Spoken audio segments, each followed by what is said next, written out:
میں محترم راجہ ضیاء الحق صاحب جو سی او ہیں یوتھ کلب کے، ان سے گزارش کروں گا کہ بلا تاخیر آپ سٹیج پر آ جائیں اور اقرا یونیورسٹی کے ان اسٹوڈنٹ سے مخاطب ہوں۔ راجہ ضیاء الحق صاحب، سی او یوتھ کلب اسلام آباد۔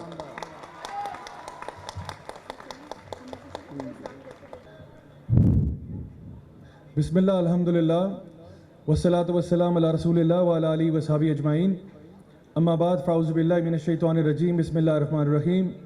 رب اشرح لی صدری ویسر لی امری واحلل عقدۃ من لسانی یفقہوا قولی۔ السلام علیکم ورحمۃ اللہ وبرکاتہ۔ الحمدللہ جی، آج یہاں پہ مجھے آپ سے بات کرنے کا موقع ملا، یقیناً میرے لیے بہت اعزاز کی بات ہے اور اللہ تعالیٰ ہمارا یہاں پہ آنا قبول فرمائے۔ میں انشاءاللہ آج آپ کے ساتھ ایک چھوٹی سی سٹوری بھی شیئر کروں گا۔ وہ یہ کہ میں جب بھی کسی مختلف سکولز میں، کالجز میں، یونیورسٹیز میں جاتا ہوں تو اکثر لوگ تو سب سے پہلے جن کو پہلے سے تعارف نہیں ہوتا وہ اس بات پہ تھوڑے کنفیوز ہوتے ہیں کہ یہ جو شخص ہمارے سامنے ہے یہ مولوی ہے یا نہیں ہے۔ تو پہلے تو یہ میں کنفیوژن دور کر دوں کہ میں مولوی ہی ہوں، لیکن تھوڑا سا ڈیفرنٹ قسم کا ہوں، اور اس کی وجہ یہ ہے کہ میری زندگی میں نا دو مختلف فیزز آئے بڑے یونیک قسم کے۔ ایک وہ فیز تھا جب میرا کوئی خاص دین کے ساتھ نہ تو وابستگی تھی، نہ لگاؤ تھا، نہ رجحان تھا، اور پھر ایک ایسا فیز آیا جہاں پہ کچھ رجحان بن گیا۔ اللہ کا بہت کرم ہے کہ میں کہہ لیں کہ ایک بہت ہی اچھے اور پریولیجڈ خاندان میں پیدا ہوا، جہاں پہ میرے والد صاحب کی جو سائیڈ آف دا فیملی ہے وہ سارے جو ہیں ان کا تعلق پاکستان آرمی کے ساتھ ہے۔ ابو میرے جو ہیں وہ ریٹائرڈ آرمی آفیسر ہیں، میرے دادا اللہ تعالیٰ جنت نصیب کرے وہ بھی آرمی میں بریگیڈیئر تھے، اور ان کے چھوٹے بھائی بھی جو ہیں وہ بھی آرمڈ فورسز میں، پھر ابو کی جو بہنوں کے ہسبنڈز ہیں وہ بھی آرمی میں تھے، یعنی ابو کی سائیڈ پہ ساری پاکستان آرمی ہے۔ امی کی سائیڈ پہ سارے سیاستدان ہیں۔ اس سے اچھی ڈیل آپ کو پورے پاکستان میں کہیں نہیں ملے گی۔ تو میں اس گھر میں پیدا ہوا، اور پیدا بھی 3 بہنوں کے بعد ہوا۔ اب دیکھیے، ویسے تو ہمارے دین کے اندر نبی کریم صلی اللہ علیہ وسلم کی ایک حدیث ہے، آپ نے فرمایا کہ جس کی بھی 3 بیٹیاں ہوں اور وہ ان کو صحیح طریقے سے پال پوس کے بڑا کرے گا، وہ اور میں جنت میں ایسے ہوں گے۔ اور اللہ تعالیٰ بھلا کرے ان صحابی کا جنہوں نے کہا کہ یا رسول اللہ اگر 2 بیٹیاں ہوں تو پھر آپ نے کہا 2 والا بھی ایسے ہی ہوگا۔ اور پھر جو حدیث کے راوی ہیں وہ کہتے ہیں کاش کوئی ایک کا بھی پوچھ لیتا تو شاید ایک پہ بھی یہ چیز مل جاتی، لیکن اس کے باوجود ہمارے ہاں ایک کلچر ایسا بن گیا کہ بیٹیوں کے ہونے پہ نا ابھی بھی شاید ہمارے اندر کچھ وہ جراثیم موجود ہیں کہ ہمارے چہرے جو ہیں وہ کچھ مرجھا سے جاتے ہیں۔ تو جب میں پیدا ہوا تو میری بہنیں جو ہیں وہ یعنی آج تک مجھے اس بات پہ کوستی ہیں کہ تمہارے پیدا ہونے کی وجہ سے ہمارا کام خراب ہوا ہے، کہ پہلے ہمیں بہت اٹینشن ملتی تھی، جب تم پیدا ہو گئے ساری اٹینشن وہاں چلے گی۔ اور یقیناً یہ ایک انفیئرنیس ہے اور ہونا نہیں چاہیے اس طرح سے۔ ہونا تو یہ چاہیے کہ بیٹیاں تو اللہ کی طرف سے رحمتیں ہوتی ہیں، لیکن بہرحال جس انوائرمنٹ میں میں تھا اس انوائرمنٹ میں آپ کہہ لیں کہ جو میں چاہتا مل جاتا۔ اب یوں ہی لائف گزارتے گزارتے میں ایونچولی اپنا بیچلرز کرنے کے لیے انگلینڈ چلا گیا۔ وہاں میں نے بیچلرز کیا کمپیوٹر سائنس میں، اس کے بعد آسٹریلیا گیا ماسٹرز کرنے کے لیے، انفارمیشن ٹیکنالوجی کے اندر ماسٹرز کیا۔ اس کے بعد کچھ عرصہ ڈفرینٹ ملٹی نیشنل کمپنیز کے ساتھ کام کرتا رہا، اور اس دوران وہی جو ایک نوجوان ایک انجوائمنٹ کی لائف گزارنا چاہتا ہے کہ بس پیسہ بھی ہے، دولت ہے، عیاشیاں ہیں، ورلڈ ٹریولنگ چل رہی ہے، ہر قسم کی چیز میں اپنے آپ کو انوالو کرنا۔ میں جب انگلینڈ میں تھا میں نے وہاں پہ اسکائی ڈائیونگ شروع کر دی۔ اسکائی ڈائیونگ سمجھتے ہیں آپ؟ اڑتے ہوئے جہاز سے چھلانگ مارنا پیراشوٹ کے ساتھ، ورنہ آج میں یہاں موجود نہ ہوتا۔ تو وہ شروع کر دیا۔ اس کے بعد مالدیو آئلینڈز گیا اسکوبا ڈائیونگ کرنے کے لیے۔ اس کے بعد شوق پیدا ہوا کہ کسی اونچے سے پل سے جا کے چھلانگ مارنی چاہیے، تو اس کے لیے میں ساؤتھ افریقہ گیا جہاں پہ دنیا کا سب سے اونچا پل ہے، اس کو بلوکرانس برج کہتے ہیں، جس کو grains book of world records کا ایوارڈ ملا ہوا ہے۔ وہاں سے جا کے چھلانگ مارنے کا بھی شرف حاصل ہوا۔ اس کے بعد میں انگلش کے تھیٹر پلیز میں ایز این ایکٹر بھی میں نے کام کرنا شروع کر دیا۔ فینٹم آف دی اوپرا اور اس قسم کے جو پلیز تھے اس میں ایکٹنگ شروع کر دی، بعد میں ڈائریکشن بھی شروع کر دی۔ یعنی میری لائف کے اندر صبح کا ٹائم جو تھا وہ میری 9 to 5 آئی ٹی اور ٹیلی کام ریلیٹڈ جاب ہوتی تھی، اور 5 to 9 جو ہے وہ تھیٹر کے ساتھ میں انگیج ہو گیا، اور ان دا مڈل یہ تھا کہ جہاں پہ بھی جانا یا انجوائے کرنا یا وہ ایک لائف علیحدہ چل رہی ہے۔ لیکن میں آپ کو بتاؤں کہ یہ لائف سٹائل جو ہے نا یہ زیادہ دیر تک آپ سسٹین نہیں کر سکتے۔ آپ کے اندر نا آپ کے فطرتاً اللہ تعالیٰ نے آپ کے اندر ایک دل کے اندر مفتی صاحب بٹھائے ہوتے ہیں، جن کو انگلش میں ہم گلٹی کانشنس کہتے ہیں، اردو میں ان کو ضمیر کہا جاتا ہے، اور قرآن کی زبان میں اس کو نفس اللوامہ کہا جاتا ہے۔ یعنی جب بھی انسان کسی گناہ کی طرف جاتا ہے نا تو سب سے پہلے دل کے اندر ایک کھٹکا لگ جاتا ہے اسی لیے ہمیں کوئی غلطی کرنے کے بعد نہ کسی مفتی صاحب سے مشورہ لینے کی ضرورت پیش نہیں آتی، کیونکہ ہمیں اندر سے پتہ ہوتا ہے کہ ہم نے کام غلط کیا. اب جس قسم کے لائف سٹائل پہ میں تھا، مجھے اگر اس ٹائم کوئی پوچھتا کہ بھئی یہ جو لائف سٹائل آپ نے اختیار کیا ہے، اگر آپ کی بہن بھی اس لائف سٹائل پہ آ جائے تو کیسا ہے، تو میں کہتا نہیں اس کے لیے ٹھیک نہیں ہے. اگر مجھے کوئی یہ کہتا کہ آپ کا چھوٹا بھائی اگر اس لائف سٹائل پہ آ جائے تو کیسا ہے، میں کہتا اس کے لیے بھی ٹھیک نہیں ہے. لیکن اپنے لیے میں نے ٹھیک سمجھا ہوا تھا.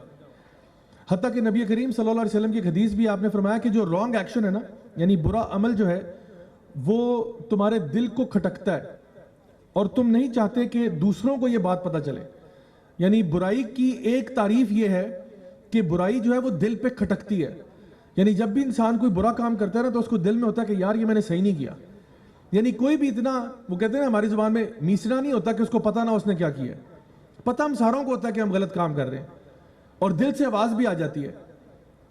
اسی لیے اللہ تعالیٰ قرآن مجید میں ارشاد فرماتے ہیں ان مشرکین کے بارے میں، مشرکین جو بھی اسلام قبول کر رہے ہیں، کہ اللہ تعالیٰ فرماتے ہیں وَيَسْأَلُونَكَ عَنِ الْخَمْرِ، یہ آپ سے سوال کرتے ہوں گے شراب کا کہ شراب حلال ہے یا حرام ہے.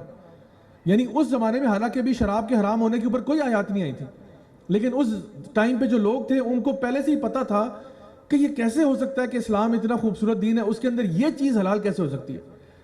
یہ نہیں کبھی کہا کہ وَيَسْأَلُونَكَ عَنِ الْمَاءِ، وہ آپ سے پانی کا سوال کرتے ہوں گے. پانی کسی کے دل میں کبھی نہیں کھٹکا.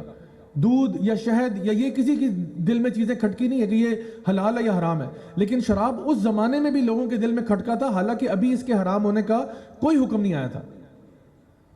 تو میں آپ کو بتاؤں کہ جس لائف سٹائل میں تھا نا، اس لائف سٹائل میں انسان کو نا ایک ایسی چیز فیل ہوتی ہے کہ کچھ عرصے کے بعد نا آپ کو اپنے آپ سے نفرت ہونے لگتی ہے. یعنی کہ ایک ایسا ٹائم ہے کہ آپ انہی گناہ والے راستوں میں جا رہے ہیں، آپ ایک پارٹی موڈ میں چل رہے ہیں، آپ لائف کو انجوائے کر رہے ہیں. زندگی کا آپ کا ٹوٹل مقصد یہ بنا ہوا ہے کہ زندگی بس کھانے پینے اور عیش کرنے کا نام ہے. وہ جو انگلش کا ایکسپریشن ہے YOLO, you only live once, زندگی ایک دفعہ ملتی ہے. آپ اپنی پوری لائف اس پہ گزار رہے ہو تو یار بس زندگی اسی موج میلے کا نام ہے، انجوائمنٹ، سیلیبریشن، ہیونگ فن.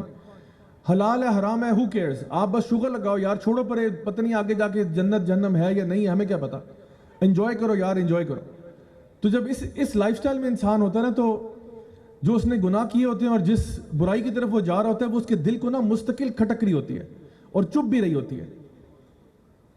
ایک بڑے مشہور آتھر ہیں، رشین آتھر فیوڈور دوستویفسکی، ان کی ایک بڑی مشہور ناول ہے، آئی تھنک 1860 میں لکھا تھا انہوں نے، جس کا نام ہے کرائم اینڈ پنشمنٹ. اتنا موٹا وہ ناول ہے اور اس ناول کا کرکس یہ ہے، لب لباب یہ ہے کہ crime it self is punishment. وہ کہتے ہیں کہ جب آپ کوئی برائی والا کام کرتے ہو یا گناہ کرتے ہو تو آپ کو اس گناہ کے ساتھ زندہ رہنا پڑتا ہے، اور آپ کو اگر وہ معاشرہ پنش کرے یا نہ کرے، آپ کو اس کی سزا ملے یا نہ ملے، آپ کے دل کو، آپ کے ضمیر کو تو پتہ نا آپ نے یہ حرکت کی ہے. اس لیے آپ پہلے تو آپ کا ضمیر آپ کی ملامت کرتا ہے، اور پھر ایک ٹائم ایسا آتا ہے کہ آپ اپنے آپ کو کوسنا شروع کر دیتے ہو کہ یار یہ میں کیا بن گیا ہوں، میں ایسا تو نہیں تھا، میرے ماں باپ نے تو ایسی تربیت میری نہیں کی تھی، یہ میں کس قسم کے کاموں میں پڑ گیا ہوں، یہ میں کون سی حرکتیں کر رہا ہوں. اور پھر جب انسان کو اپنے آپ سے نفرت ہو جاتی ہے تو پھر وہ بذات خود ایک پنشمنٹ سے گزر رہا ہوتا ہے. یعنی یہ میں نہیں کہہ رہا کہ گناہ کے اندر چسکا نہیں ہے، چسکا ہے، بالکل ہے، لیکن اس چسکے کے ساتھ نا buy one get one free ایک چیز آتی ہے، اور وہ ہے گلٹ. اور وہ گلٹ بڑھتے بڑھتے اتنا زیادہ ہو جاتا ہے کہ انسان اپنے آپ سے نفرت کرنے لگتا ہے. اسی لیے میں اکثر یہ بات کہتا ہوں کہ اصل شغل لگاتا ہی مولوی ہے. باقی لوگوں کو تو پتہ نہیں شغل کس چڑیا کا نام ہے. اس کی وجہ یہ ہے کہ اب جب میں اس ٹائم پہ اس لائف سٹائل پہ تھا، اس کے بعد کچھ حالات واقعات ایسے ہوئے کہ زندگی میں جنہوں نے مجھے سوچنے پہ مجبور کر دیا. جیسے بلے شاہ نے کہا تھا نا، بلا کی جانا میں کون. تو یہ بھی جو جن کو ایگزسٹینشل کویسچنز کہتے ہیں، جو ڈیپ فلسافیکل کویسچنز ہیں، یہ بھی ہماری زندگی میں آتے ہیں، کبھی نہ کبھی ضرور آتے ہیں. اکثر کہیں ٹھوکر لگنے کے بعد آتے ہیں کہ یار میں اصل میں کیا کر رہا ہوں، یہ میری لائف کے ساتھ کیا ہو رہا ہے. تو میری لائف میں بھی ایک کچھ حادثات ہوئے، اور ایک پھر سب سے بڑا حادثہ ہوا جو کہ گاڑی کا حادثہ تھا، جس میں سے اللہ کی رحمت سے میں بچ کے نکل آیا. حالانکہ جس نے میری گاڑی دیکھی تھی اس نے یہی کہا کہ اس میں سے بندہ بچا نہیں ہوگا. 400 گاڑیاں لگی تھیں اس ایکسیڈنٹ میں، ابو دھابی میں ہوا تھا، اور میں بچ کے نکل آیا. 7 گھنٹے میں جس جگہ پھنسا رہا یہی سوچ رہا کہ اگر آج مر جاتا تو کیا ہوتا. اور مجھے کسی مفتی یا مولانا یا حضرت یا شیخ صاحب کو فون کرنے کی ضرورت پیش نہیں آئی. مجھے اندر سے پتا تھا میں کہاں ہوتا. نہ تو میں نماز پڑھتا تھا، نہ میں روزے رکھتا تھا، نہ میرا ماں باپ کے ساتھ کوئی اچھا رویہ تھا. اکثر اللہ معاف کرے ان کے ساتھ بدتمیزی کر جاتا, اونچی آواز میں بول جاتا. میں تو زندگی اپنی مرضی سے گزارا تھا, اللہ کی مرضی سے تو نہیں, اللہ کے رسول صلی اللہ علیہ وسلم کی بتائی ہوئی تعلیمات پر تو نہیں. میں تو اپنی مرضی سے, یعنی کہنے کو میں کہتا تھا کہ جی اللہ رب ہے, لیکن میں اللہ معاف کرے نعوذ باللہ اپنا رب خود بنا ہوا تھا کہ جو میں چاہوں گا وہ ہوگا, اچھا ہے برا ہے صحیح ہے غلط ہے, وہ ہوگا جو میں چاہتا ہوں. اور اس لائف سٹائل میں رہتے رہتے میں انتہائی ڈپریشن میں چلا گیا. حالانکہ اگر آپ میرا اس ٹائم پہ سوشل میڈیا اکاؤنٹس دیکھتے تو آپ کہتے ہیں اس سے زیادہ عیاشی پوری دنیا میں کوئی نہیں کر رہا, اچھی اچھی گاڑیاں چلاتا ہے, پوری دنیا میں ٹریول کرتا ہے, لگژری لائف سٹائل ہے, یہ ہے وہ ہے, سب کچھ ہے. اصل عیاشی تو یہ بندہ کر رہا ہے. لیکن مجھ سے پوچھتے کہ میری راتوں کی نیندیں حرام ہوئی ہوئی تھی, رات کو میڈیسنز کھانے کے باوجود مشکل سے 1 گھنٹہ سوتا تھا. تو پھر مجھے فیوڈور دوستویفسکی کی وہ کتاب جو ہے نا اس کا معنی سمجھ میں آیا کہ واقعی میں crime it self is punishment. گناہ کر کے انسان چین میں رہ نہیں سکتا. اللہ تعالیٰ نے گناہ میں یہ صفت رکھی نہیں ہے. انسان بے قرار ہو جاتا ہے, بے چین ہو جاتا ہے. اور پھر جب دین کی طرف آتا ہے انسان تو پھر انجوائمنٹ تو یہاں پہ بھی ہے, لیکن اب جتنی بھی انجوائمنٹ ہے وہ ساری کی ساری ایسی ہے کہ جس میں اللہ کی نافرمانی نہیں ہے اور اس کے ساتھ گلٹ اٹیچ نہیں ہے. ضمیر آپ کی ملامت نہیں کر رہا ہوتا. میں آپ کو بتاؤں کہ ہمارے رب تعالیٰ نے ہمارے لیے جو سسٹم بنایا ہے, اب آپ دین میں آ کے انجوائے کرنا چاہتے ہیں تو آپ کھانا کھانا چاہتے ہیں. آپ کو پتہ ہے ہمارا یہاں پہ تو پاکستان میں کھانا کھانا شاید قومی کھیل ہے, سب سے بڑی انٹرٹینمنٹ ہماری کھانا کھانا ہی ہے. آپ کھانا کھانا چاہتے ہیں, کسی بھی ریسٹورینٹ میں آپ چلے جائیں اور آپ پوچھیں ویٹر سے کہ بھائی مینیو میں کیا ہے آج, تو وہ آپ کو پڑھ کے سنائے گا سر چکن کڑھائی, مٹن کڑھائی, نہاری, پائے, پورا مینیو پڑھ دے گا. یہ سب حلال ہے. اچھا حرام کیا ہے؟ گنتی کے آئٹم ہے. خنزیر کا گوشت نہیں کھانا آپ نے, غیر اللہ کا کسی پہ نام لیا وہ نہیں کھانا, مردار جانور نہیں کھانا, اور اگر لاہور جا رہے ہیں تو برائے مہربانی گدھا مت کھانا. بس یہی چھوٹے سے آئٹم ہے. اب اسی طرح سے اگر پینے کی بات ہے تو آپ کسی بھی یہ جوس کارنر, ریفریشمنٹ سینٹر وغیرہ چلے جائیں اور پوچھیں بھائی صاحب کیا ہے آج آپ کے پاس, وہ کہا جی ہمارے پاس apple juice, orange juice, mango juice, دودھ, چائے, پانی, لسی, اتنے سارے ملک شیکس ہیں, یہ سب کچھ حلال ہے. بس ایک چیز شراب کو حرام کر دیا, لیکن کہا کہ آپ کے لیے یہ سب کچھ حلال ہے. اچھا اسی طرح سے آپ اگر کوئی ریلیشن شپ کرنا چاہتے ہیں, رشتہ کرنا چاہتے ہیں, ضرور کریں, بسم اللہ نکاح کر لیں. یعنی ہمارے دین میں نکاح کرنا جو ہے وہ اتنی افضل چیز ہے کہ نبی کریم صلی اللہ علیہ وسلم نے نوجوانوں کو حکم دیا کہ تم میں سے جو نکاح کرنا افورڈ کر سکتا ہے وہ کرے. یہاں تک کہا کہ نکاح جو ہے وہ تمہارا آدھا دین ہے. اور اتنی سخت بات بھی کہہ دی کہ آپ نے فرمایا کہ نکاح میری سنت ہے, اور آپ نے فرمایا علیکم بسنتی ومن رغب عن سنتی فلیس منی. نکاح میری سنت ہے اور جو میری سنت پہ نہیں ہے وہ مجھ میں سے نہیں ہے. یعنی ہمارا دین وہ نہیں ہے کہ جو آپ کو اس پہ ریوارڈ کرتا ہو کہ ایک انسان یہ کہے کہ میں ساری عمر کنوارا رہوں گا اور اللہ کے لیے وقف کروں گا تو یہ زیادہ افضل ہے. یہ افضل زیادہ نہیں ہے. زیادہ افضل نکاح کرنا ہے. زیادہ بہتر یہ ہے کہ آپ نبی کریم صلی اللہ علیہ وسلم کی سنت پر چلتے ہوئے نکاح کریں, یہ زیادہ بہتر ہے. تو ہمارے ہاں تو اس پہ ریوارڈ نہیں ہے کہ آپ ساری عمر آپ کہیں کہ جی میں کنوارا رہ کے گزار لیتا ہوں, ایسا نہیں ہے. بلکہ یہاں تک سبحان اللہ نبی کریم صلی اللہ علیہ وسلم کو صحابہ نے کہا, نکاح کے بارے میں بات چیت ہو رہی تو آپ نے فرمایا کہ جب تم اپنی بیوی کے ساتھ ہوتے ہو, تم اس کے ساتھ انٹیمیٹ ہوتے ہو, تم اس کے ساتھ ٹائم سپینڈ کرتے ہو, تم اس کے ساتھ پیار بھری باتیں کرتے ہو, تمہیں اس کا ثواب ملتا ہے. اور صحابہ نے کہا یا رسول اللہ ہمیں ثواب ملتا ہے اس چیز کا جو ہم انجوائے کرتے ہیں؟ تو آپ نے فرمایا ہاں, اس لیے کیونکہ اگر تم حلال طریقے سے نہ کرتے تو تم حرام طریقے سے کر رہے ہوتے, اور چونکہ حرام طریقے سے کرنے کا گناہ ملنا تھا, اس لیے جب تم حلال طریقہ اختیار کرتے ہو تو اللہ رب العزت تمہیں اس کا ثواب عطا فرماتے ہیں. اور کس قسم کا ثواب ملتا ہے؟ جیسے نماز کا ملتا ہے یا روزے کا ملتا ہے یا زکوٰۃ دینے کا یا حج عمرہ کا, جس طرح ثواب ان چیزوں کا ملتا ہے اس کا بھی ثواب اسی طرح ملتا ہے. یعنی امیجن کریں کہ اسلام آباد کے اندر ایک لڑکا لڑکی ان کی بھی شادی ہوئی ہے اور وہ گاڑی میں گھوم پھر رہے ہیں, پورے اسلام آباد کی سیریں کر رہے ہیں. کبھی وہ سینٹورس مال جاتے ہیں, وہاں جا کے شاپنگ کرتے ہیں, اس کے بعد کہیں کھانا کھانے چلے جاتے ہیں, اس کے بعد موڈ بنتا ہے تو آئس کریم کھانے کہیں اور چلے جاتے ہیں, اور سارا وقت گاڑی میں پیار بھری باتیں ایک دوسرے سے کہہ رہے ہیں, ایک دوسرے کو شعر و شاعری پڑھ کے سنا رہے ہیں, اور تھرو آؤٹ فرشتے جو ہیں وہ کہہ رہے ہیں سبحان اللہ سبحان اللہ. فرشتے بھی ان پہ سبحان اللہ کر رہے ہیں, بلکہ فرشتوں نے رجسٹر کھولے اور لکھ رہے ہیں ثواب ثواب ثواب ثواب ثواب. یہی کام اگر وہ گرل فرینڈ بوائے فرینڈ ہو کے کریں تو عذاب عذاب عذاب عذاب عذاب. تو بھئی چوائس تو آپ کی. اللہ تعالیٰ فرماتے ہیں وَهَدَيْنَاهُمْ نَجْدَيْنِ, ہم نے تمہیں دو راستے دکھا دیے. ایک اور جگہ فرمایا فَأَلْهَمَهَا فُجُورَهَا وَتَقْوَاهَا, اب تمہاری مرضی ہے کہ تم نے گناہوں کا راستہ لینا ہے یا تقوی کا, یہ تمہاری مرضی ہے. تو مائی ڈیئر اسٹوڈنٹس, اللہ تعالیٰ نے نا ہم سب کو فری ول دیا, اختیار دیا. آپ نے اچھا کام کرنا ہے آپ کی مرضی ہے, کوئی آپ کو فورس نہیں کر رہا. آپ نے برے کام کرنے تب بھی آپ کی مرضی ہے, لیکن یاد رکھو کہ جیسا کرو گے ویسا بھرو گے. جو چوائسز آپ دنیا میں میک کریں گے نا, اسی کا حساب کتاب روز قیامت پہ ہونا ہے. تو میری آپ سے گزارش صرف اتنی ہے کہ ہم نے یہاں پہ رسپانسبلٹی کے ساتھ رہنا ہے. ہمارا دین ہمیں کبھی بھی انٹرٹینمنٹ سے نہیں روکتا بلکہ ذرائع دیتا ہے. اور جو لوگ بھی آپ میں سے مجھے سوشل میڈیا وغیرہ پہ فالو کرتے ہیں, آپ کو پتا ہوگا بہت اچھی طرح کہ مجھے ہیوی بائکس کا بھی بہت شوق ہے. تو میں اکثر جو ہے ہفتے میں ایک دفعہ یا 10 دن میں ایک دفعہ لازمی بائک پہ کہیں پہاڑوں میں نکلا ہوتا ہوں. اور ہم لوگ انجوائے بھی کرتے ہیں, ہم لوگ ٹریول بھی کرتے ہیں. ہم لوگ جب آپس میں ہم لوگ بھائی وغیرہ ساتھ ٹریول کر رہے ہوتے ہیں, اتنے جوکس ہو رہے ہوتے ہیں کہ آپ کی سوچ ہے. فیملیز کے ساتھ ٹریول کرتے ہیں, ہنسی مذاق ہوتا ہے, کبھی کھانوں پہ جا رہے ہیں, کبھی ناشتوں پہ جا رہے ہیں, کبھی سپورٹس کھیل رہے ہیں, کبھی ہائکنگ پہ جا رہے ہیں. ہر وقت یہ چیزیں ہوتی رہتی ہیں, لیکن ساتھ ساتھ اللہ تعالیٰ کی کوئی ایسا کام نہیں کرتے کہ جس میں اللہ تعالیٰ کی ناراضگی ہو. پوری کوشش کرتے ہیں کوئی ایسا کام نہ کریں جس سے اللہ ناراض ہوتا ہو. تو شغل اس ٹائم پہ بھی تھا جب میں دین پہ نہیں تھا, شغل اور چسکا اس ٹائم پہ بھی تھا, شغل اور چسکا آج بھی ہے. لیکن اس کے ساتھ پرابلم یہ تھا کہ اس کے ساتھ راتوں کی نیندیں حرام ہوئی تھی اور مجھے اپنے آپ سے نفرت ہو گئی تھی. اور شغل اب بھی ہے, اور اس کا فائدہ یہ ہے کہ الحمدللہ رات کو سکون سے سوتے ہیں, ٹینشن فری سوتے ہیں, بے غم ہو کے سوتے ہیں. اللہ تعالیٰ نے نا دل کے اندر سے وہ انگزائٹی نکال دی ہے. آپ کو پتہ ہے اس لائف سٹائل میں جب انسان گناہوں کی زندگی گزارتا ہے نا, تو اپارٹ فرام دا فیکٹ کہ آپ کا ضمیر آپ کی ملامت کرتا ہے, آپ کے سر کے اوپر ایک مستقل تلوار بھی لٹک رہی ہوتی ہے کہ اگر یہ باتیں میرے ماں باپ کو پتہ لگ گئی تو کیا ہوگا, اگر یہ باتیں میرے بہن بھائیوں کو, میرے فرینڈز کو, میری سوسائٹی میں پتہ لگ گئی تو کیا ہوگا. اور کانسٹنٹلی آپ ایک فیئر کے انوائرمنٹ میں رہ رہے ہو. تو اگر آپ ایک فیئر کے انوائرمنٹ میں ہو تو مجھے بتائیں آپ ریلیکس کیسے رہ سکتے ہیں. اللہ تعالیٰ فرماتے ہیں الا بذکر اللہ تطمئن القلوب, یقیناً اللہ کے ذکر میں ہی دلوں کو اطمینان ملتا ہے. جو اللہ کی طرف آ جاتا ہے اللہ تعالیٰ فرماتے ہیں انہی کو اطمینان ملتا ہے. اور ایک اور جگہ فرمایا کہ ومن اعرض عن ذکری فإن له معیشۃ ضنکا, جو اللہ کے ذکر سے دور ہو جاتا ہے, جو اپنے آپ کو اللہ تعالیٰ سے دور کر لیتا ہے, اللہ تعالیٰ فرماتے ہیں اس کی زندگی کے اندر تنگی آ جاتی ہے, ٹائٹنس آ جاتی ہے, ڈپریشن آ جاتی ہے.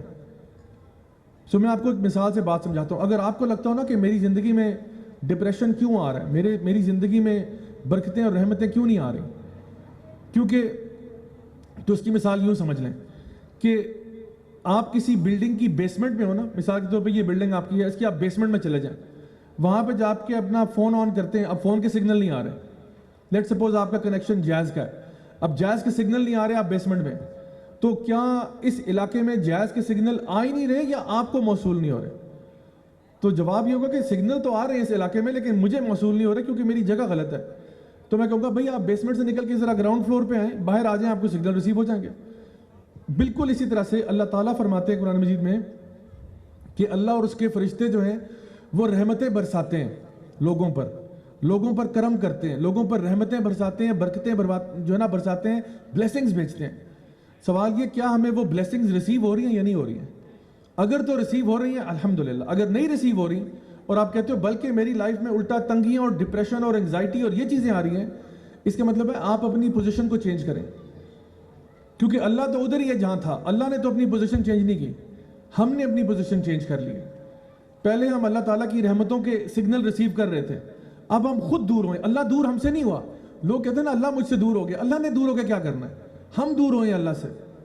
اللہ تو آج بھی وہی ہے جو پہلے تھا, ہم اللہ تعالیٰ سے دور ہو جاتے ہیں اور پھر جب اس برکتوں کے ریڈیس سے باہر نکل جاتے ہیں پھر ہمیں کہتے ہیں میری لائف میں ایسا سب کچھ کیوں ہو رہا ہے. اور اللہ تعالیٰ فرما رہے ہیں کہ الا بذکر اللہ تطمئن القلوب, یقیناً اللہ کے ذکر میں ہی تمہارے دل کو اطمینان ملے گا. اور جو اللہ کے ذکر سے دور ہوگا, جو اس فریکوینسی رینج سے باہر نکل جائے گا, اس کی لائف میں تنگی آ جائے گی, ڈپریشن آ جائے گی.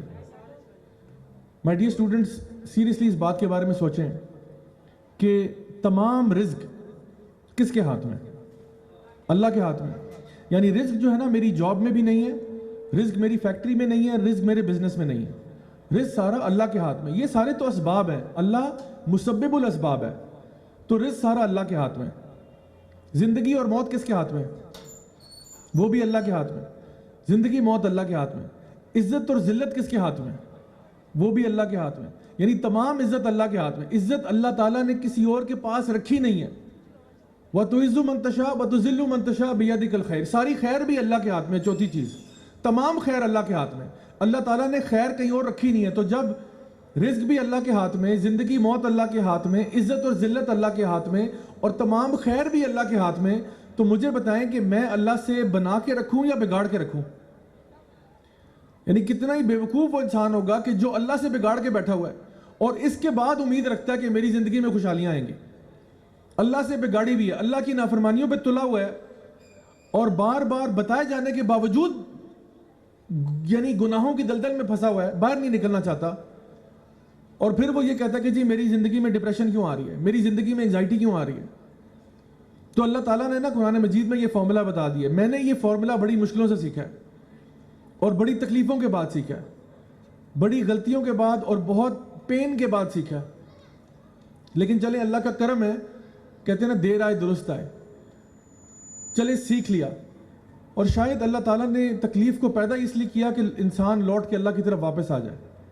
مائی ڈیئر اسٹوڈنٹ، زندگی کے سب سے ویلیوبل لیسنز جو ہے نا وہ آپ کو پین سکھائے گا. پین جو ہے نا، تکلیف will be one of your greatest teachers in life. تکلیف آپ کو سکھائے گی بہت سی چیزیں، کہ صبر کیسے کرنا ہے، برداشت کیسے کرنا ہے، لوگوں کے رویوں کے بارے میں آپ کو بہت کچھ بتائے گی تکلیف. یہ وہ انفارمیشن ہے، یہ وہ نالج ہے جو شاید کسی کتاب سے آپ نہیں پڑھ سکتے تھے، کسی ڈاکومنٹری میں آپ دیکھ نہیں سکتے تھے. وہ جب آپ کے ساتھ واقع ہوتا ہے تو پھر آپ سیکھتے ہو کہ ہاں میں نے اس تکلیف سے کچھ سیکھا ہے. وہ کہتے ہیں either you win or you learn. You don't lose. یا تو آپ جیت جاتے ہو زندگی کے کھیل کے اندر، کچھ نہ کچھ جیتتے رہتے ہو، یا اگر جیتتے نہیں ہو تو ہارتے نہیں ہو آپ. اس ہار میں بھی کچھ لیسنز ہوتے ہیں کہ آپ نے اپنے آپ کو امپروو کیسے کرنا ہے. دیکھو غلطیاں سب سے ہوتی ہیں، مجھ سے بھی ہوئیں. اور مجھے یاد ہے کہ جب میرا وہ فائنل ایکسیڈنٹ ہوا تھا نا ابو دھابی میں، تو میں اپنے ایک دوست کے پاس گیا. وہ تھوڑا سا مولوی ٹائپ تھا. ویسے تو میرا کوئی بھی دوست مولوی نہیں تھا، لیکن اس ٹائم پہ وہ ایک تھا، وہ بھی تھوڑا بہت مولوی تھا. اور میرا ماننا ہے کہ ہر دوستوں کے سرکل میں ایک نہ ایک کوئی مولوی یا مولون ضرور ہوتا ہے. آپ کے دوستوں میں بھی ہے، جس کو بھی آپ دیکھ رہے ہیں. تو میں اس دوست کے پاس گیا اور میں نے کہا کہ یار مولوی، اس کو ہم کہتے ہی مولوی تھے. میں نے کہا یار مولوی یار ٹینشن بڑی ہے. کہتا ہے کیا ہو گیا؟ میں نے کہا یار میں چینج ہونا چاہتا ہوں. کہتا ہے زیاد تو چینج ہوگا تو؟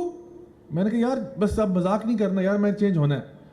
کہتے ہیں یار اگر پہلی بات تو نے میری ماننی ہے نا تو سب سے پہلے نماز پڑھ. یار تو نماز بھی نہیں پڑھتا. میں نے کہا چلو یار مجھے اس بات کا ڈر ہے کہ اگر میرے جیسا بندہ مسجد چلا گیا نا تو میرے شاید مسجد جانے سے مسجد ناپاک ہو جائے گی. میں نے تو بہت گناہ کیے یار. اللہ تعالیٰ کا گھر جو ہے وہ تو نیک لوگوں کے لیے ہوتا ہے، وہ تو ایک پاک صاف جگہ ہوتی ہے، تو میرے جیسا بندہ وہاں کیا کرے گا؟ تو اس نے کہا یار اس طرح مت کہہ، کیونکہ اللہ تعالیٰ فرماتے ہیں کہ قل یا عبادی الذین اسرفوا علی انفسہم لا تقنطوا من رحمت اللہ ان اللہ یغفر الذنوب جميعا. کہ اے میرے بندو جنہوں نے اپنی ذات کے ساتھ ظلم کیا نا، گناہ کر کے، اللہ تعالیٰ فرماتے ہیں میری رحمت سے مایوس نہیں ہونا، کیونکہ اللہ تعالیٰ تو تمام گناہوں کو معاف کر سکتا ہے. ان اللہ یغفر الذنوب جميعا. تو میں نے کہا کیا واقعی اللہ تمام گناہ معاف کر سکتا ہے؟ تمام گناہ یعنی تمام گناہ، کچھ بھی میں نے کیا اللہ معاف کر سکتا ہے. تو اس نے کہا اگر تو توبہ کرنے والا بن سکتا ہے تو اللہ تعالیٰ معاف بھی کر سکتا ہے. بلکہ اللہ کے پیارے نبی صلی اللہ علیہ وسلم نے فرمایا کہ گناہ کر کے توبہ کرنے والا ایسا ہی ہے جیسے اس نے گناہ کیا ہی نہیں ہے. اور اللہ رب العزت قرآن میں فرما رہے ہیں کہ ان اللہ یحب التوابین ویحب المتطہرین. یقیناً اللہ محبت کرتا ہے ان گناہ گاروں سے جو توبہ کر لیتے ہیں. یعنی کل تک وہ گناہ گار تھا، آج وہ توبہ کرتا ہے، اللہ تعالیٰ فرماتے ہیں کہ یہ میرا پیارا ہو جاتا ہے. بلکہ نبی کریم صلی اللہ علیہ وسلم کی ایک اور حدیث ہے، آپ نے فرمایا کہ کلو بنی آدم خطاؤن، ہر ابن آدم خطا کار ہے، لیکن ان میں سے بہترین وہ ہیں جو توبہ کر لیتے ہیں. مائی ڈیئر اسٹوڈنٹس، اللہ تعالیٰ نے نا جنت کو بھی پیدا کیا ہے اور جہنم کو بھی پیدا کیا ہے. یہ دونوں ہی اللہ کی مخلوق ہیں، جنت بھی اور جہنم بھی.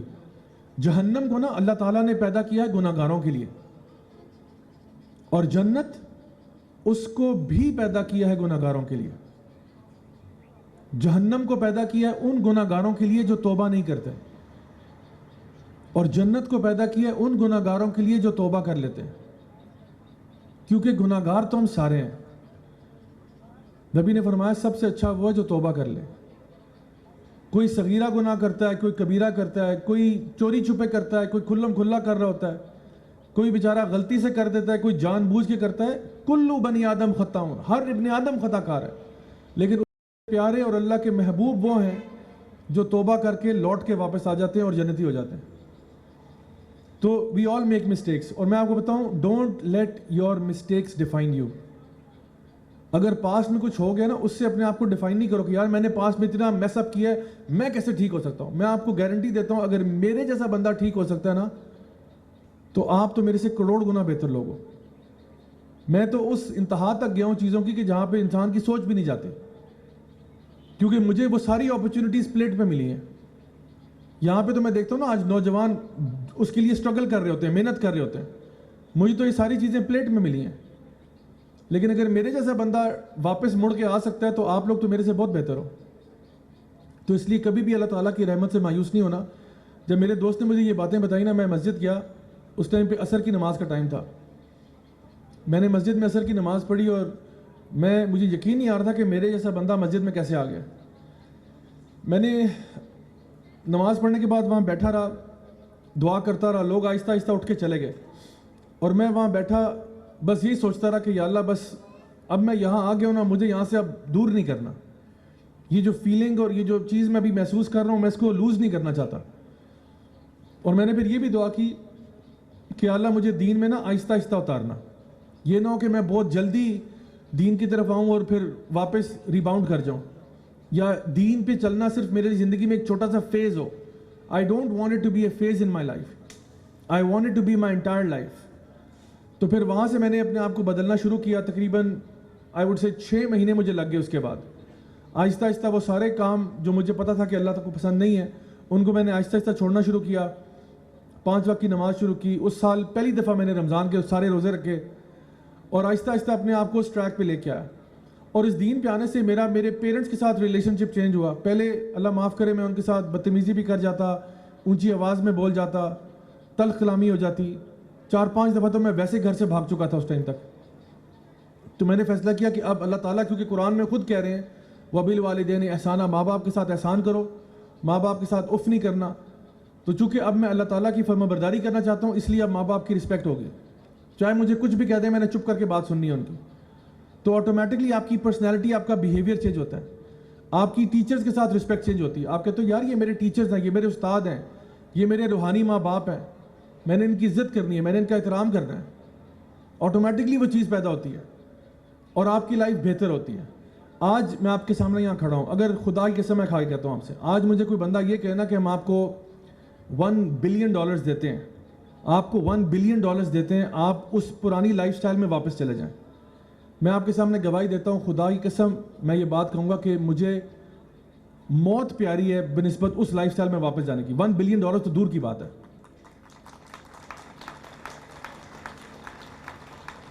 کیونکہ جب ایک دفعہ آپ یہ ایمان کی حلاوت ٹیسٹ کر لیتے ہیں نا, اس کے بعد کوئی چیز اس کے مقابلے کی نہیں لگتی آپ کو. لیکن میں یہاں پہ یہ لیکچر 3 گھنٹے کا بھی ہو سکتا ہے, 3 گھنٹے میں آپ سے بات کرتا رہوں, لیکن اصل بات یہ جو میں نے ابھی کہہ دی ہے, اصل بات یہی ہے. مثال کے طور پہ آج سے پہلے اگر آپ نے کبھی اوریو بسکٹ نہیں کھایا, اوریو بسکٹ جانتے ہیں نا, آج سے پہلے اگر آپ نے کبھی اوریو بسکٹ نہیں کھایا, آپ کو پتہ ہی نہیں ہے کہ اوریو کیا چیز ہوتی ہے. اور میں آپ کو پچھلے 3 گھنٹے سے اوریو بسکٹ کے فضائل پہ لیکچر دے رہا ہوں, اور آپ کو اس کا مسنون طریقہ بھی بتا دیتا ہوں. پہلے ٹوسٹ کریں, پھر لک کریں, پھر ڈنک کریں, اور میں آپ کو پورا طریقہ کار بتا کے جاتا ہوں, پریزنٹیشن دیتا ہوں, پاور پوائنٹ سلائیڈ, سب کچھ. 3 گھنٹے کی پریزنٹیشن. کیا اس 3 گھنٹے کی پریزنٹیشن کے بعد آپ کو اوریو بسکٹ کا ذائقہ سمجھ میں آ جائے گا؟ نہیں آئے گا. کیوں نہیں آئے گا؟ کیونکہ جب تک کوئی اللہ کا نیک بندہ یہاں پہ ٹرے لے کے نہیں آتا اور سب کو سرو نہیں کرتا, تب تک ہمیں کیا معلوم کہ اوریو بسکٹ کا ذائقہ کیا ہے. مائی ڈیئر اسٹوڈنٹس, یہی معاملہ ہمارے دین کا بھی ہے. میں یہاں پہ 3 گھنٹے کی پریزنٹیشن دوں گا کہ دین میں آنے کے بعد اللہ تعالیٰ آپ کے لیے رزق میں فراوانی کر دیتا ہے, اور آپ کے لیے معاملات آسان کر دیتا ہے, آپ کو ڈپریشن سے نکال دیتا ہے. یہ ساری باتیں ہیں. اصل چیز کیا ہے؟ پریکٹس. جب تک آپ عمل نہیں کرتے, جب تک ایمان کی حلاوت کو چکھنا ضروری ہے. جب آپ اللہ تعالیٰ کی فرما برداری کی طرف آتے ہو تو اللہ تعالیٰ آپ کے لیے نا معاملات کھولنا شروع کر دیتا ہے. پھر آپ کہتے ہو یار یہ میں نے ساری زندگی کیوں نہیں کیا اس طرح سے.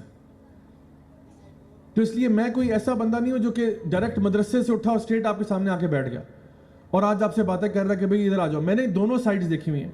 میں نے یہ سائڈ بھی دیکھی ہے اور یہ بھی دیکھی ہے, اور میں کہہ سکتا ہوں کہ اس میں زمین آسمان کا فرق ہے دونوں لائف سٹائلز میں. جو اللہ تعالیٰ کی طرف آتا ہے, اللہ تعالیٰ اس کے سارے معاملات کو ٹیک کیئر کر لیتا ہے. اللہ تعالیٰ فرماتے ہیں قرآن مجید میں سورہ طلاق ہے سورہ نمبر 65 آیت نمبر 2 اور 3. اللہ تعالیٰ فرماتے ہیں کہ وَمَن يَتَّقِ اللَّهَ يَجْعَل لَّهُ مَخْرَجًا وَيَرْزُقْهُ مِنْ حَيْثُ لَا يَحْتَسِبُ وَمَن يَتَوَكَّلْ عَلَى اللَّهِ فَهُوَ حَسْبُهُ. اللہ تعالیٰ فرماتے ہیں کہ جو بھی اللہ کا تقوی اختیار کرے گا, یعنی پرہیزگاری اختیار کرے گا, گناہوں کو چھوڑ دے گا, نیکی کا راستہ اختیار کرے گا, اللہ تعالیٰ فرماتے ہیں وَمَن يَتَّقِ اللَّهَ جو بھی تقوی اختیار کرے گا. کل تک بہت بڑا گناہگار تھا, بہت بڑا نافرمان تھا, آج متقی ہو جاتا ہے. اللہ تعالیٰ فرماتے ہیں جو بھی تقوی اختیار کرے گا یجعل لہ مخرجا, اللہ تعالیٰ فرماتے ہیں ہم خود اس کو ہر مشکل سے باہر نکالیں گے. جو بھی آپ کی لائف میں ٹینشن ڈپریشن چل رہی ہے نا, اللہ تعالیٰ فرماتے ہیں ہم نکالیں گے. تم you do the right thing, تم تقوی اختیار کرو, تم اللہ والے بنو, اللہ تعالیٰ فرماتے ہیں مشکل سے میں نکالوں گا. اللہ کا وعدہ سچا یا جھوٹا ہے؟ یقیناً سچا وعدہ ہے. اللہ تعالیٰ فرما رہے تم یہ کرو نا تو میں یہ کرتا ہوں. آگے فرمایا وَيَرْزُقُهُ مِنْ حَيْثُ لَا يَحْتَسِبُ, میں تمہیں رزق دوں گا وہاں سے جہاں سے تم نے سوچا بھی نہیں ہوگا. یہ دوسرا وعدہ ہے. اور تیسرا یہ ہے کہ وَمَن يَتَوَكَّلْ عَلَى اللَّهِ فَهُوَ حَسْبُهُ, کہ جو اللہ تعالیٰ پر توکل کرے گا, جو اللہ تعالیٰ پر بھروسہ کرے گا, اللہ اس کے لیے کافی ہو جائے گا. مائی ڈیئر اسٹوڈنٹس, اگر اللہ میرے اور آپ کے لیے کافی ہو جائے, اس کے بعد کوئی ٹینشن رہتی ہے پیچھے؟ کوئی ٹینشن نہیں ہے. آپ یقین کریں یہاں پہ کوئی فروٹ والا جا رہا ہو نا ریڈی پہ, اور وہ یہاں پہ نعرہ لگا دے کہ جی کیلے جو ہیں وہ 100 روپے کے درجن ہیں, 100 روپے درجن, 100 روپے درجن نعرہ لگا رہا ہو, تو ہمیں یقین ہوگا اس بات کا کہ اگر میں اس کو 100 روپیہ پکڑاؤں گا تو 100% بات ہے اس نے مجھے درجن کے لے دینے ہیں, کیونکہ وہ منہ سے نعرہ لگا رہا ہے 100 روپے درجن, 100 روپے درجن. آپ اس کو 100 روپے دیتے ہو, 100% گارنٹی اس نے آپ کو درجن کے لے دینے کہ نہیں دینے. اچھا, اس ریڈی والے کے نعرے کا یقین ہے, اور اللہ قرآن میں کہہ رہا ہے کہ تو تقوی والا بن نا, تو تقوی والا بن, تجھے مشکلوں سے میں نکالتا ہوں, تجھے رزق میں دیتا ہوں, وہاں سے دوں گا جہاں سے تو نے سوچا نہیں ہوگا. ایک ہاتھ سے دو, ایک ہاتھ سے لو. ریڈی والے کا یقین ہے, اللہ کا یقین نہیں ہے. اللہ کہہ رہا ہے تو متقی بن, مشکلوں سے میں نکالتا ہوں, تو متقی بن, تجھے رزق میں دوں گا وہاں سے جہاں سے تو نے سوچا نہیں ہوگا, اور میں تیرے لیے کافی ہو جاؤں گا. وہ تو ایک کے بدلے ایک دے رہا نا, اللہ تعالیٰ کہہ رہا ہے تجھے ایک کے بدلے 3 چیزیں دوں گا میں. تیری مشکلیں بھی دور کر دوں گا, تجھے رزق بھی عطا فرما دوں گا, اور تیرے لیے کافی ہو جاؤں گا. لیکن ہم لوگ قرآن پڑھتے بھی ہیں اور ہمیں سمجھ نہیں آتا اللہ تعالیٰ ہم سے کیا کہہ رہے ہیں. سو اصل چیز یہ کہ انسان جب یہ باتیں سمجھ جائے نا, اور وہ جب اس پہ عمل کرنا شروع کرتا ہے, آٹومیٹکلی وہ دیکھتا ہے کہ اس کی لائف میں سے مشکلیں نکل رہی ہیں. میرے پاس کئی لوگ آتے ہیں کاؤنسلنگ کے لیے, مینٹرنگ کے لیے, کہ ضیاء بھائی مجھے نا وہ پچھلے 15 سال سے جی کورٹ کچہری میں کیس پھنسا ہوا ہے, کیا کرے؟ میں کہتا ہوں اللہ کا تقوی اختیار کرو, اللہ تعالیٰ کہتا ہے مشکلوں سے میں نکالوں گا. تم متقی ہو نا, تم اللہ والے بنو نا, تھوڑا سا ذرا نیکی کی طرف آؤ, اللہ تعالیٰ کہتا ہے تمہارا کیس میں سالو کروں گا. کوئی کہتا ہے جی میں یونیورسٹی سے گریجویٹ کر رہا ہوں, جی 2 سال ہو گئے جاب ہی نہیں لگ رہی. میں کہتا ہوں تو تقوی اختیار کر, اللہ تعالیٰ کہہ رہے ہیں مشکلوں سے میں نکالوں گا, رزق کا بندوبست میں کروں گا, تو اللہ والا تو بن. کوئی کہتا ہے جی وہ جی اتنے عرصے سے ہم ٹرائی کر رہے ہیں شادی کے لیے, شادی نہیں ہو رہی, جی کیا کریں؟ میں کہتا ہوں تقوی اختیار کرو نا, اللہ تعالیٰ کہہ رہا ہے تمہارا کام جو ہے نا میں ہینڈل کرواتا ہوں, مشکلیں تمہاری میں دور کرواتا ہوں. کوئی اور ہے میرڈ کپل ہے, کہتے ہیں جی اولاد نہیں ہو رہی, ہم کیا کریں؟ میں کہتا ہوں اللہ تعالیٰ قرآن میں کہہ رہا ہے تم تقوی اختیار کرو, مشکلوں سے میں نکالتا ہوں. یعنی ہر چیز میں اللہ سے بگاڑ کے کیا فائدہ ہوگا ہمیں, جب سب کچھ کا اختیار اللہ کے ہاتھ میں. مجھے بتائیں مشکل تو ہمارے لیے نا, اللہ کے لیے کیا ہے؟ کن فیکون ہے. مجھے یاد ہے جب میں نرسری میں تھا نا, نرسری میں تو میرے ابو کی جو کہ پوسٹنگ ہوتی تھی, میں کوہاٹ میں نے نرسری اپنی وہاں سے کی ہے, تو کوہاٹ میں تھا. وہاں پہ اب نرسری کلاس میں مجھے یاد ہے میرے ساتھ ایک لڑکا تھا, چھوٹا سا بچہ. وہ کیا ہوا, ٹیچر نے ہمیں کوئی کلاس ورک دیا, کوئی ABC لکھنے کے لیے یا کلرنگ دی تھی, واللہ عالم کیا تھا. تو اس کا نا وہ پینسل ٹوٹ گئی, اس کی بچے کی پینسل ٹوٹ گئی تو وہ رونا شروع کر دیا اس نے, اونچی آواز میں وہ رو رہا ہے. ٹیچر نے کہا کیا ہو گیا تمہیں, ادھر آؤ. تو وہ آیا میڈم کے پاس, میڈم نے کہا کیا ہوا؟ کہتے ہیں میڈم میری پینسل ٹوٹ گئی. میڈم نے کہا تو رونے والی کیا بات ہے, ادھر آؤ. میڈم نے اپنا دراز کھولا, پینسل نے کہا کہ یہ لو, جاؤ یہاں سے. جیسے اس کے ہاتھ میں پینسل آئی, مسکرانا شروع ہو گیا اور جا کے اپنا کام شروع کر دیا اس نے. یہ تصویر میرے دماغ میں تھی. اچھا, بہت سالوں بعد میں نے اس پہ جب غور کیا نا, میں اللہ کے بارے میں ایک سورہ پڑھا, تو مجھے یہ منظر ایک دم سے اللہ ہی نے میرے دماغ میں ڈال دیا, اور مجھے یہ بات سمجھ میں آئی کہ دیکھو ہماری مثال بھی تو اسی بے بس قسم کے بچے جیسی نہیں ہے جو کسی چھوٹے سے مسئلے پہ رو رہا ہوتا ہے. پینسل ٹوٹ گیا, رو رو کے اس کی آنکھیں لال ہو گئی ہیں, رو رو کے پوری کلاس سر پہ اٹھائی ہوئی ہے, رو رہا کیا ہو گیا جی, پینسل ٹوٹ گیا. لیکن مجھے بتائیں ٹیچر کے لیے یہ کوئی پرابلم نہیں ہے. ٹیچر نے کہا تو کیا ہوا, پینسل ٹوٹی ہے تو یہ لو یار دوسری پکڑو, جاؤ یہاں سے, اور وہ خوش ہو گیا. بالکل اسی طرح سے نا ہم اپنے غموں پہ رو رہے ہوتے ہیں اور ہمارے لیے اللہ تعالیٰ جو خالق کائنات ہے اس کے لیے وہ غم کچھ نہیں ہے. اللہ کہتا ہے تیرا اتنی سی مسئلہ تجھے ہے تو رو رہا ہے, ادھر آ, یہ لے تیرا مسئلہ حل ہو گیا. اللہ کے لیے کوئی مسئلہ نہیں ہے, وہ اللہ کے لیے کن فیکون ہے, اور ہم نے اپنے آپ کو ٹینشن ڈالی ہوتی ہے. تو جس دن آپ کو یہ بات سمجھ میں آ گئی نا کہ میرے مسئلے وہ صرف مجھے ہی مسئلے لگتے ہیں, اللہ کے لیے وہ مسئلہ نہیں ہے. اللہ کے لیے 1 سیکنڈ سے بھی کم کی بات ہے کہ وہ مسئلہ آپ کا ریزالو ہو جائے. سو مائی ڈیئر اسٹوڈنٹس, اپنے دل میں یہ یقین ڈال لیں کہ میری زندگی میں جو خیر آئے گی نا وہ اللہ کے ساتھ جڑنے سے آئے گی, اللہ سے دور ہونے میں کوئی خیر نہیں ہے. تو زندگی ضرور انجوائے کرو اپنی. میں نے آپ کو بتا دیا کہ ہماری شریعت میں بہت فلیکسیبلٹی ہے کہ آپ کیا کیا انجوائے کر سکتے ہیں, لیکن یاد رکھو کوئی ایسا کام نہ کرنا کہ جہاں تمہارا شغل میلہ, تمہاری موج مستی کے اندر بھی اللہ کی نافرمانیاں شامل ہو جائیں. اگر چاہتے ہو کہ اللہ تعالیٰ تمہاری اسٹوڈنٹ لائف میں, تمہاری شادی میں, تمہاری جاب میں, تمہارے بزنس میں برکتیں نچھاور کر دینا, تو اللہ کے ساتھ بنا کے رکھنا. کبھی ایسا کوئی قدم نہ اٹھانا کہ جہاں پہ اللہ کی نافرمانیوں پہ چلے جاؤ اور پھر کچھ عرصے کے بعد بیٹھ کے اپنے ہی اعمال پہ رو کہ بھئی یہ میں نے کیا کر دیا. Don't make the same mistakes I made. عقل مند انسان وہ ہوتا ہے جو خود غلطیاں کر کے نہیں بلکہ دوسروں کی غلطیوں سے سیکھ لیتا ہے, کیونکہ خود غلطی کر کے تو ظاہری بات ہے آپ نے سیکھنا ہی سیکھنا ہے انشاءاللہ, اس کے بعد تو چوائس ہی کوئی نہیں آپ کے پاس. لیکن عقل مند وہ ہوتا ہے جو دوسروں کو دیکھ کے نا آئیڈیا ہو جاتا ہے کہ یار میں نے اس راستے پہ نہیں جانا. جہاں میں دیکھ رہا ہوں کہ ایک بندہ, ایک پل ٹوٹا ہوا ہے, ہر بندہ جو وہاں سے گزر ہے نیچے گر رہا ہے, نیچے گر رہا ہے, کہتا ہے اس کا مطلب ہے مجھے نہیں جانا چاہیے وہاں پہ, یا مجھے اس کو ریپیئر کرنا چاہیے, یعنی میں نے لیکن چل کے نہیں جانا وہاں سے. اسی طرح سے ہمیں بھی نا دوسروں کی غلطیاں جو ہمارے ارد گرد ہو رہی ہوتی ہیں نا اس سے سبق سیکھنے چاہیے. تو میری دعا ہے آپ سب لوگوں کے لیے کہ اللہ تعالیٰ ہم پہ رحم فرمائے. آخر میں بس یہاں سے اٹھنے سے پہلے مجھ سے ایک وعدہ کر دیں, اور وہ وعدہ یہ ہے کہ میں نہیں جانتا کہ آپ کا اللہ سے کیا ریلیشن شپ ہے. یقیناً آپ میں سے اتنے لوگ یہاں پہ ہیں اور کئی لوگ آپ میں سے اللہ کے ولی ہوں گے. کسی کے ماتھے پہ لکھا نہیں ہوتا وہ اللہ کا ولی ہے, وہ تو اللہ ہی جانتا ہے کہ اللہ کا ولی کون ہے. لیکن میں یہ ضرور مانتا ہوں کہ ہر انسان کی زندگی میں نا ایک روم ہوتا ہے جس کو روم فار امپروومنٹ کہتے ہیں, اور میری لائف میں بھی ہے. تو میں یہ چاہتا ہوں کہ آپ یہاں سے اٹھنے سے پہلے ایک دل میں یہ فیصلہ اور وعدہ کر لیں کہ آج کے بعد جو بھی ہمارا ریلیشن شپ ہمارے رب کے ساتھ ہے, مجھے نہیں معلوم آپ کا پرسنلی کس کا کیا ریلیشن شپ ہے, لیکن جو بھی ریلیشن شپ ہمارا اللہ کے ساتھ ہے, آج کے بعد سے انشاءاللہ اس ریلیشن شپ میں بہتری آئے گی, کمی نہیں ہوگی انشاءاللہ. پکی بات ہے؟ آواز نہیں آ رہی مجھے آپ کی, تھوڑا سا اونچا سنتا ہوں میں. اوکے الحمدللہ. اب یہ میرا آپ کا وعدہ ہے, میری دعا ہے کہ جس طرح سے آپ نے ماشاءاللہ یہ وعدہ کیا, اللہ تعالیٰ ہمیں اس پہ عمل کرنے کی توفیق عطا فرمائے.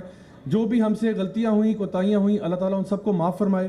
اللہ تعالیٰ ہم سب سے راضی ہو, ہمیں اپنے نیک بندوں میں شامل کرے, اپنے انبیاء, صدیقین, شہداء, صالحین میں. اور اللہ تعالیٰ ہم میں سے جو لوگ بھی کسی مشکل میں ہیں, اللہ تعالیٰ ان کی تمام مشکلیں, مصیبتیں, پریشانیاں دور فرمائے. جو بھی ہم میں سے بیمار ہیں یا جن کے گھر والے بیمار ہیں, اللہ تعالیٰ ان کو مکمل شفا کامل عاجلہ عطا فرمائے. اللہ تعالیٰ ہمیں ہمارے امتحانوں میں کامیابی عطا فرمائے. اللہ ہم سب سے راضی ہو.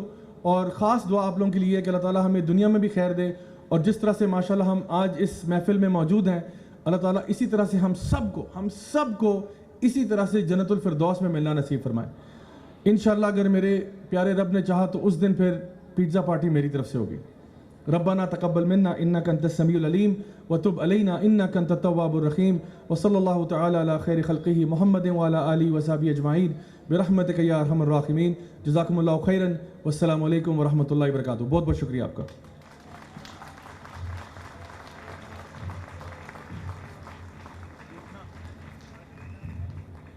بہت شکریہ سر آپ کی تشریف آوری کا اور اس تذکیر سیشن کا.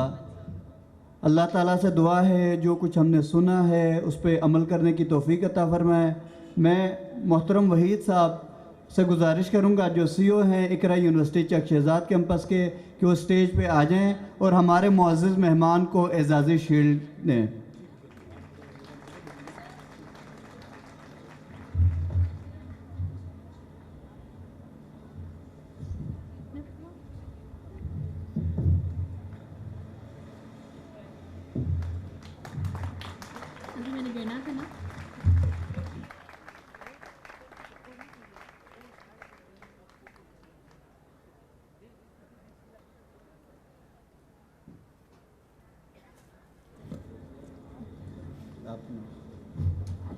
Now I would like to call Ninja Club on stage to receive their shield. Huh?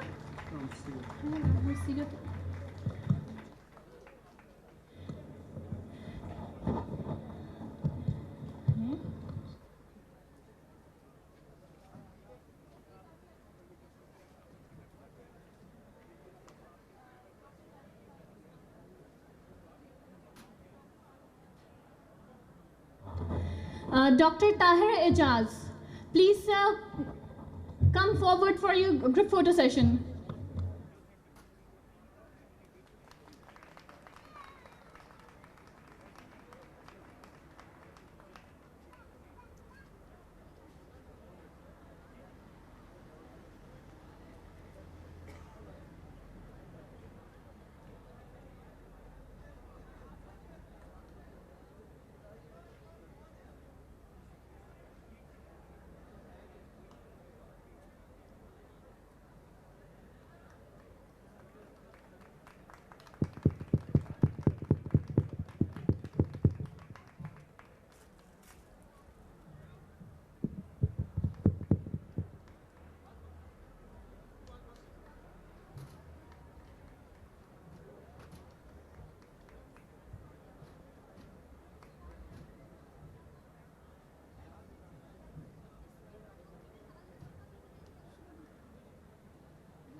Please welcome Al Asr School System Management.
Hmm?